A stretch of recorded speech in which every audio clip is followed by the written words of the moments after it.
नमस्कार। SBT news में आपका स्वागत है। पेश है 2 मार्च बुधवार दोपहर 3:15 बजे राजस्थान जोधपुर बीकानेर की बड़ी खबरें।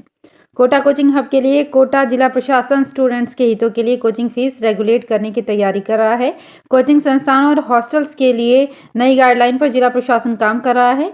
फीस रेगुलेट करने के साथ मेंटल हेल्थ और स्टूडेंट्स फैसिलिटी के लिए नई गाइडलाइन में काम किया जा रहा है। इसको लेकर मॉनिटरिंग भी खुद जिला कलेक्टर कोटा हरिमोहन मीना कर रहे हैं। कोरोना काल के बाद कोटा में जिला प्रशासन कोचिंग संस्थानों हॉस्टल के लिए नई गाइडलाइन पर विचार कर रहा है। राजस्थान की गहलोत सरकार ने गर्मियों का सीजन देखते हुए पेयजल वितरण व्यवस्था को सुधारने सहित पेयजल व्यवस्था को सुचारू रूप से चलाने के लिए अहम कदम उठाए हैं। सरकार ने पेयजल व्यवस्था को सुचारू बनाने और आपात स्थिति से निपटने के लिए सभी जिला कलेक्टर को निर्देश देकर प्रत्येक जिले के लिए 50 लाख का फंड भी दिया है। जयपुर जिला कलेक्टर पीयूष समारिया ने हाल ही में एक बैठक लेकर सभी पीएचईडी अधिकारियों को गर्मियों के सीजन से निपटने के लिए आवश्यक दिशा निर्देश भी दिए हैं। खेती-बाड़ी करने वाले किसानों के लिए एक अच्छी खबर सामने आई है। नीलगाय आवारा पशुओं के चलते खेत में खड़ी फसल को काफी नुकसान होता था। इसके लिए राजस्थान सरकार ने तारबंदी योजना का सरलीकरण करते हुए किसानों को सौगात दी है। इस योजना के लागू होने से किसानों के खेतों में खड़ी फसल पर तारबंदी हो सकेगी, जिसके चलते आवारा पशु नीलगाय खेतों में खड़ी फसल को चौपट नहीं कर पाएंगे। किसानों की फसल को नीलगाय चौपट कर देती थी, लेकिन सरकार की घोषणा के बाद किसानों को बड़ी राहत मिली है। भारत में हर साल लाखों युवा सरकारी शिक्षक बनने के लिए विभिन्न परीक्षाएं देते हैं। कुछ उम्मीदवार सीटीईटी परीक्षा में शामिल होते हैं, तो कुछ राज्यों द्वारा आयोजित होने वाली विभिन्न शिक्षक पात्रता परीक्षा में। राजस्थान पीटीईटी 2022 परीक्षा के लिए एप्लीकेशन प्रोसेस शुरू हो चुका है। राजस्थान में हर साल पीटीईटी परीक्षा आयोजित की जाती है। अगर आप इसके लिए अप्लाई करना चाहते हैं तो आपको ऑफिशियल वेबसाइट पर जाना होगा। उदयपुर के गोगुंदा कस्बे में बदमाशों ने बड़ी चालाकी से एक होटल संचालक का मोबाइल चोरी कर लिया। हालांकि उनकी यह हरकत होटल में लगे सीसीटीवी कैमरे में कैद हो गई। वहीं होटल संचालक की शिकायत पर गोगुंदा थाना पुलिस ने मामला दर्ज कर जांच शुरू कर दी है। दरअसल ये घटना गोगुंदा थाना क्षेत्र के बाईपास रोड पर स्थित गणगौर होटल की है, जहाँ 2 युवक नाश्ता करने के लिए पहुंचे थे। नाश्ता करने के बाद जब वह पैसे देने के लिए होटल के काउंटर पर पहुंचे तो उन्होंने बड़े ही शातिराना तरीके से होटल संचालक कमलेश चौधरी के मोबाइल पर हाथ साफ कर दिया। राजस्थान के सरकारी गैर सरकारी विद्यालयों में विद्यार्थियों को स्वच्छता, शुद्ध पेयजल एवं स्वास्थ्यप्रद आदतों को बढ़ावा देने के उद्देश्य से शिक्षा मंत्रालय, भारत सरकार ने स्वच्छ विद्यालय पुरस्कार योजना शुरू की है। इसके लिए ऑनलाइन प्रक्रिया 12 जनवरी से शुरू हो गई है और अंतिम तिथि 31 मार्च है। स्वच्छ विद्यालय पुरस्कार के लिए निम्न उप श्रेणियों के तहत विद्यालयों के प्रदर्शन का मूल्यांकन किया जाएगा। पश्चिमी विक्षोभ के असर से सूर्यनगरी में एक बार फिर मौसम पलट गया है। यहां आज सुबह से ही ठंडी हवाएं चलने लग गई। साथ ही शहर और आसपास के इलाकों में बादलों की हल्की आवाजाही भी रही। इससे यहां गुलाबी सर्दी का एहसास रहा। मौसम विभाग का कहना है कि तेज हवाएं चल सकती है, लेकिन बूंदाबांदी के आसार नहीं है। अगले दिन केवल उत्तर पूर्वी राजस्थान के कुछ भागों में विक्षोभ का आंशिक असर रहेगा।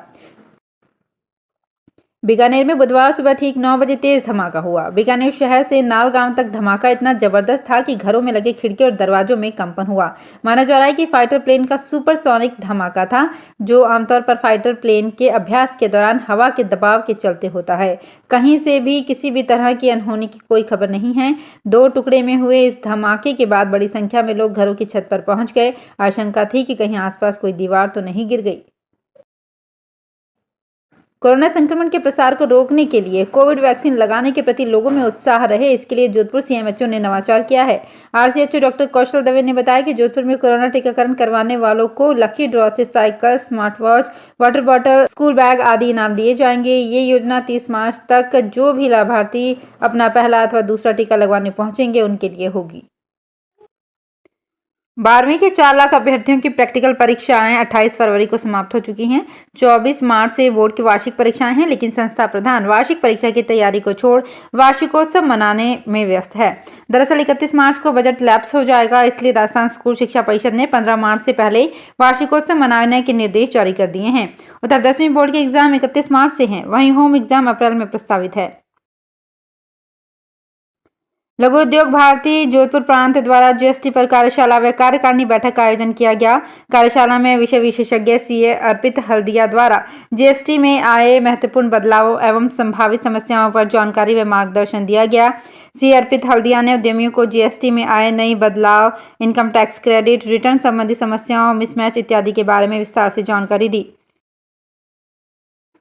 भारतीय दूतावास से सहयोग नहीं मिलने से दुखी स्टूडेंट अब अपने बूते ही कीव और खार्किव से बाहर निकलने की कोशिश में जुटे हैं। ये स्टूडेंट ट्रेन, बस या फिर कैब से निकल तो रहे हैं, लेकिन रास्ते में लूट, फायरिंग और रूसी सैनिकों से मारपीट का भय इन्हें सता रहा है। इन्हीं में कुछ बीकानेर के स्टूडेंट भी शामिल हैं। बीकानेर की आकांक्षा और माधुरी का कहना है कि खार्किव को छोड़कर बहुत सारे स्टूडेंट्स बाहर निकले हैं। इसमें बीकानेर की कुछ लड़कियां भी शामिल हैं। लगभग 10 किलोमीटर पैदल चलने के बाद रेलवे स्टेशन तक पहुंचे। इस दौरान पूरे रास्ते में गोलियां और बमबारी की आवाजें सुनाई देती रही।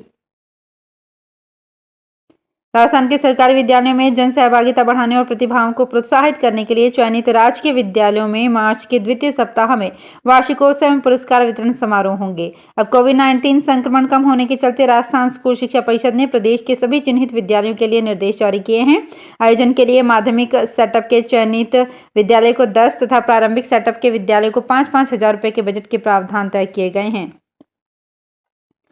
मुख्यमंत्री अशोक गहलोत से मुख्यमंत्री निवास पर विभिन्न प्रतिनिधि मंडलों ने मुलाकात कर कल्याणकारी बजट घोषणाओं के लिए उनका आभार व्यक्त किया। प्रदेश के दूर दराज से भी बड़ी संख्या में लोग बजट घोषणाओं के लिए आभार व्यक्त करने मुख्यमंत्री निवास पहुंचे। उन्होंने मालाएं पहनाकर, साफे बांधकर और नारों के उद्घोष के साथ मुख्यमंत्री का अभिनंदन किया। प्रतिनिधि मंडलों ने राज्य बजट में की गई जनहितकारी घोषणाओं के लिए मुख्यमंत्री का आभार व्यक्त किया। बारां के केलवाड़ा क्षेत्र के रानीपुरा डैम के पास जंगल में जेसीबी से 200 बीघा जमीन के सैकड़ों हरे भरे पेड़ों को उखाड़कर चारों ओर पत्थरों को काटकर अतिक्रमण करने का मामला सामने आया है। सीबी ने कई पेड़ उखाड़ दिए और कई पेड़ काट दिए हैं। इतना ही नहीं, मौके पर बने सरकारी भवन को गिराकर पत्थरों को खुर्द-बुर्द कर दिया गया है। रानीपुरा के ग्रामीणों ने बताया कि लंबे समय से ट्रैक्टर ट्रॉली और जेसीबी की मदद से वन क्षेत्र का कच्चा कोट किया जा रहा है। फिलहाल इस बुलेटिन में इतना ही। फिर हाजिर होंगे कुछ और बड़ी खबरों के साथ।